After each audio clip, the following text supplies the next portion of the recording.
A origem dos elementos químicos pela teoria do Big Bang. A teoria do Big Bang explica a origem do universo a partir da rápida expansão de uma partícula extremamente densa e quente, que começou há cerca de 13,8 bilhões de anos. Desde então, essa expansão não parou, como pode ser observado pelo afastamento contínuo das galáxias. Esta é a teoria mais amplamente aceita pela comunidade científica para explicar o surgimento do universo. Formulada na década de 1920, ela foi sendo refinada à medida que os estudos sobre o cosmos se tornaram mais avançados. Existem evidências que apoiam a teoria do Big Bang, e as pesquisas continuam em busca de novos indícios que possam confirmá-la. De acordo com essa teoria, os elementos químicos surgiram a partir da combinação de partículas subatômicas formadas após a grande expansão do universo. O modelo sugere que o universo teve início a partir de um único ponto, conhecido como o átomo primordial, que se expandiu aproximadamente 13,8 bilhões de anos atrás. A formação dos elementos químicos ocorreu em fases específicas após o Big Bang. O hidrogênio foi o primeiro elemento a surgir, seguido pelo hélio.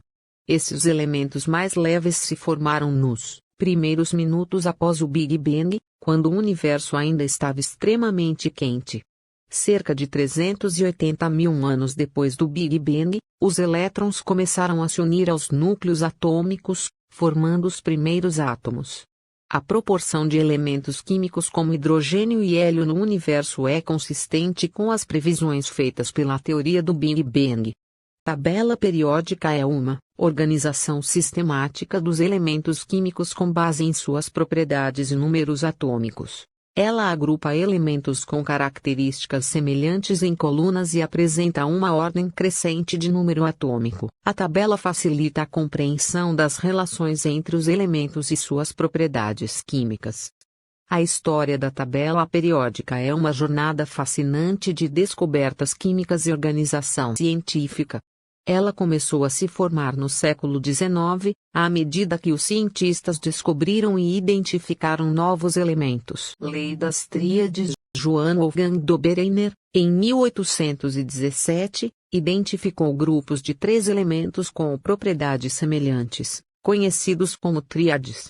Ele observou que o elemento do meio tinha uma massa atômica aproximadamente igual à média dos outros 2, como no caso do lítio, sódio e potássio. Lei das Oitavas. Em 1864, John Newlands propôs a Lei das Oitavas, comparando a repetição das propriedades dos elementos com as notas musicais, onde as propriedades dos elementos se repetiam a cada oitavo elemento. Sua ideia não foi amplamente aceita na época, pois não funcionava bem para elementos além do cálcio. A tabela de Mendeleev. O grande avanço veio com o químico russo Dmitry Mendeleev, em 1869. Ele organizou os elementos conhecidos em uma tabela com base em suas massas atômicas e nas propriedades químicas. O grande mérito de Mendeleev foi deixar lacunas na tabela para elementos ainda não descobertos, prevendo corretamente as propriedades de vários deles, como o germânio, o gálio e o escândio.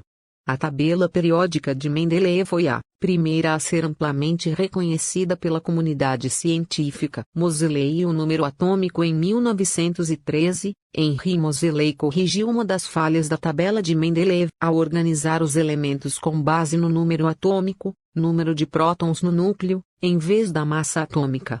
Isso eliminou as inconsistências anteriores e consolidou a estrutura da tabela periódica como a conhecemos hoje. Descoberta dos gases nobres. E da tabela moderna. Com a descoberta dos gases nobres, como o hélio, o neon e o argônio, no final do século XIX e início do século XX, um novo grupo foi adicionado à tabela periódica.